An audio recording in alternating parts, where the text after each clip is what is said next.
Now, RTX 2023 came and went. It happened last weekend in Austin, for obvious reasons. I wasn't there myself, but I'm very curious to see how an RTX in 2023, after everything that happened with Rooster Teeth, looks. Who are the people who come? How many people are turning up? What kind of activities and shows and panels are they doing? So I couldn't stop myself but go on Twitter and check the hashtag RTXAustin and just get an idea of what went down, okay? And look, before I speak about this, I just want to say, if you went to RTX and you had a great time this year, awesome, okay? I'm happy to stand corrected. I wasn't there myself. I just look at pictures and interpret them and give my opinion. Leave your experience with RTX this year down in the comments. And, you know, if loads of people come forward and say, no, this is not what happened, these images are false, whatnot, then I'm happy to put that in the video as well and stand corrected, okay? I'm not here to talk negatively about RTX, but I've been looking through these images. And obviously, I got like a reaction from it. And looking through them, it is pretty obvious, again, this is just me looking at images, but that they had to scale back quite a bit, okay? The activities look fun. It doesn't look like nobody had fun, but it doesn't look very busy, okay? There are plenty of shots where people take selfies in open spaces, and you just don't see many people in the background, and you get images like this one or that one. It's just not much happening in the back. Or here. Here's another one. And it might just be that they rented like a way too big venue, and then maybe a few people jumped off and then just it looked a bit out of proportion. It's totally possible. It is just something that I noticed. Also, like this compilation that I watched from RTX'23, there were no crowd shots. Okay, normally when there are like panels, you get these crowd shots, maybe these selfies of personalities photographing themselves with the crowd behind them or something. None of that. Didn't see any of that. There was like one, I can't find it now, unfortunately, but there was like one shot where they showed the crowd, but the camera was like really low, so you couldn't read. So I don't know. Okay, again, this is just me interpreting this footage. I don't know what happened. I don't know what's going on. Maybe the images here are misleading. Maybe it was a great, huge event and there were loads of people there and I just didn't see the right photos or something. It's all possible, okay? But I mean, look at this. Look at these shots. And obviously there are also shots like that.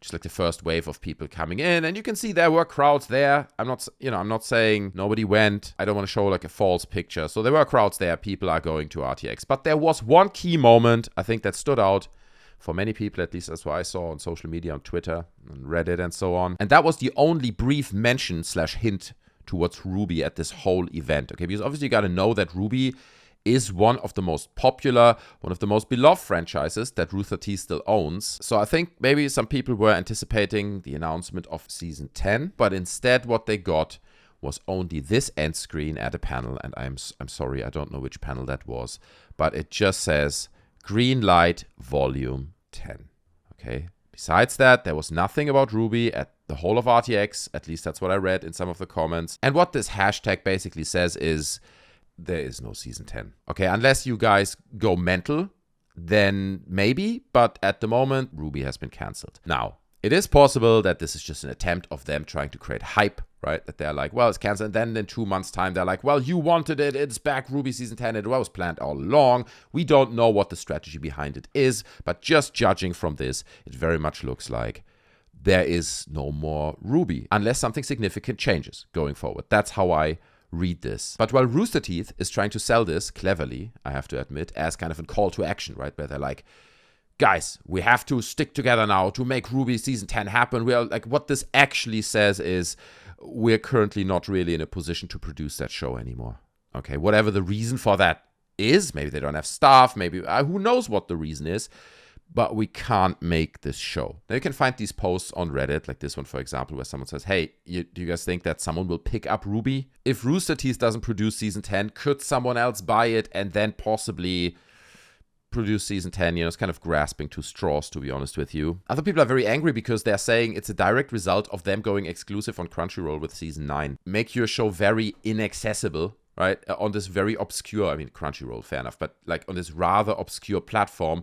And then you're like, well, nobody watched our show. Sorry, we got to cancel it now. Like, yeah, because you put it exclusively on Crunchyroll where nobody is and nobody's watching it. Imagine they would have said, we're putting RWBY Season 9 for free on YouTube for whatever reason. dude, it would have been huge. People would have watched the episodes. It would have had a massive surge in popularity at least. But because they put it on Crunchyroll, it's like they're punishing the fans. They're like, well, we made that financial decision. Nobody watched it because of our decision. So now we're canceling it and you guys are screwed, right? You're not getting another season of RWBY. So it does really feel weirdly messing with the fandom of this show, which I'm not part of, by the way. I'm not a big RWBY fan, but I know the fans are out there and I do follow the subreddits and I see people cosplaying and being very passionate about these characters. Now, people are raising their voice on Reddit threads about this, and I thought I'll read this quick comment, which I found quite interesting. Now, I don't know whether all of this is correct.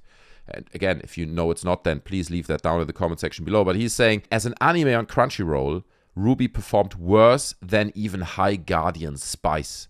Now I assume High Guardian Spice is another not great show.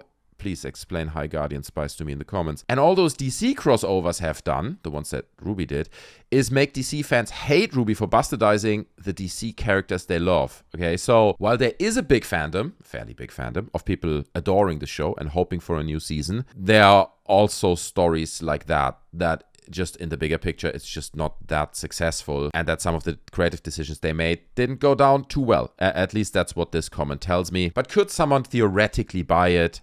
Obviously, it's not impossible, right? Like, hypothetically, if one day Rooster Teeth would shut down or whatever, they would have to sell the property and Warner would be willing to sell it. I mean, someone like Netflix could theoretically pick it up. Crunchyroll could potentially buy it, right? Buy all 9 seasons, put it on Crunchyroll if it's on sale somewhere. Would they produce new seasons, though? That's a different question. Will there ever be more content of RWBY if it's not in the hands of Rooster Teeth anymore? And I guess that raises the question whether RWBY has legs as a franchise. Do you know what I mean? Like, I don't know. I've never watched RWBY. I'm not into it. I'm not into the characters. But do you think, and leave that down in the comments as well, that a show like RWBY could be taken by another company, whether it's a Japanese company or Netflix or whatever, and be continued with new writers, with new creative brains behind it? Is that even possible? Does the RWBY universe even allow for something like that? Does it have the meat to the bone as a solid franchise going into more than 9 seasons? Leave your thoughts on that down in the comment section below. I'm curious to hear that. It's an interesting story. It's another small chapter going forward in the bigger Rooster Teeth story, right? Because, I mean, here they are basically saying we can't really create this show anymore. Like, why? You have an animation department. It's a very popular show. What's going on behind the scenes? It's another brick in this wall that seems to indicate that we are in the middle of this company hitting a wall. But I'm just speculating. Guys, I'm curious to hear your thoughts on this. Where are we going from here? Thank you so much for watching the video. Don't forget to smash like, subscribe for more. Also, we have a Discord, okay? A lot of people are not watching these videos to the very end, but here we are. You and me, we have a Discord. The link is in the description. It's free. I'm hanging out there. Loads of other people are hanging out there. You can talk about Rooster Teeth, video games, politics, anything you want, really. Go join the Discord. Hit the link in the description. I'd love to meet you there. You can tell me what you think about my videos. I would appreciate to meet you. So, thanks so much for watching. I appreciate your time, and I'll see you in the next one. Take care. Bye.